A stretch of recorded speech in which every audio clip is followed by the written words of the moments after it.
Next jute industry. Jute తెలుగులో మనం దీన్ని జనపనార అంటాం. ఓకే, జనపనార అంటాం తెలుగులో, జూట్ ఇండస్ట్రీ, జనపనార. సో ఇక్కడ మనం చూసుకుంటే జూట్కి సంబంధించి, జనపనారకు సంబంధించి భారతదేశం అత్యధికంగా యొక్క జనపనారని పండిస్తూ ఉంది.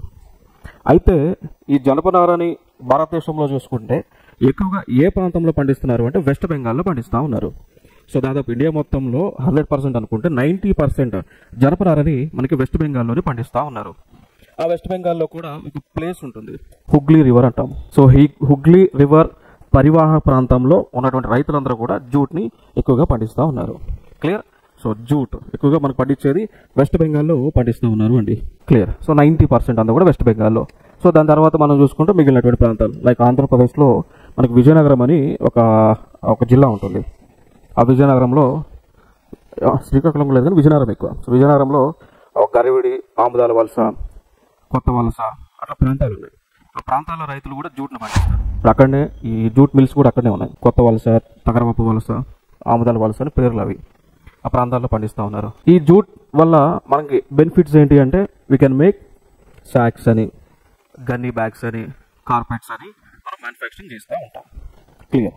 నెక్స్ట్ రా మెటీరియల్స్. మనకి అంటే లొకేషనల్ ఫ్యాక్టర్స్లో రా మెటీరియల్ గురించి మనం మాట్లాడాల్సి వస్తే రా మెటీరియల్స్ ఎక్కువగా వస్తూ ఉన్నాయి. గంగా బ్రహ్మపుత్ర డెల్టా ఏరియాలో ఎక్కువగా జూట్ని మనం పండిస్తూ ఉన్నాం. లైక్ ఫర్ ఎగ్జాంపుల్ నేను రివర్స్లో చెప్పాను మీకు కాన్సెప్ట్ని. ఇండియా అనుకుంటే సో ఇది గంగా ఎక్కడ పుట్టిందండి? ఉత్తరాఖండ్ కదా. గంగోత్రి గ్లేషియర్ అది ఉత్తరాఖండ్లో ఉంటుందా? సో అక్కడ పుట్టి ఎక్కడ పోతుంది? బే ఆఫ్ బెంగాల్. ఎక్కడ నుంచి? వెస్ట్ బెంగాల్ మీదుగా పోతుంది. వెస్ట్ బెంగాల్ నుంచి బంగ్లాదేశ్లోకి వచ్చి బంగ్లాదేశ్ నుంచి బే ఆఫ్ బెంగాల్లోకి కలుస్తుంది రివర్. నెక్స్ట్ బ్రహ్మపుత్ర రివర్ ఎక్కడ పుట్టింది?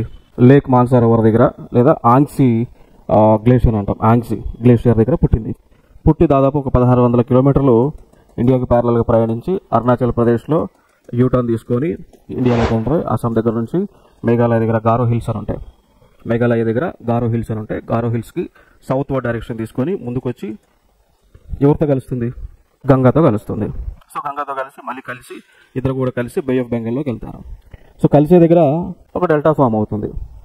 జనరల్గా దాన్ని సుందర్బన్ డెల్టా అంటాం. సో ఆ సుందర్బన్ డెల్టా పేరు కంటే ముందు ఇంకో పేరు ఏంటి అంటే గంగా బ్రహ్మపుత్ర డెల్టా అని పిలవచ్చు అనమాట. అయితే ఇక్కడ గంగా నది ఏమైంది అంటే గంగా నది విడిపోతుంది, డిస్ట్రిబ్యూటర్గా విడిపోతుంది. ఇది ఎట్లా? గంగా నది హుగ్లీ నదిగా విడిపోతుంది అన్నట్టు. హుగ్లీ నది పద్మా నదిగా విడిపోతుంది. వచ్చే గంగా నది ఇట్లా వచ్చే నీరు విడిపోయి ఇట్లా వస్తుంది. ఈ హుగ్లీ నది ప్రవహించే చుట్టూ కూడా రైతులందరూ కూడా జూట్ను పండిస్తారు. ఇక్కడ ఈ హుగ్లీ నది అంతా కూడా ఇక్కడ ఉంది, వెస్ట్ బెంగాల్లో ఉందన్నమాట. సో అందుకని ఈ భారతదేశంలో జూట్ని ఎక్కువగా పండించేటువంటి రాష్ట్రము వెస్ట్ బెంగాల్గా నిలిచింది, దాదాపు 90%.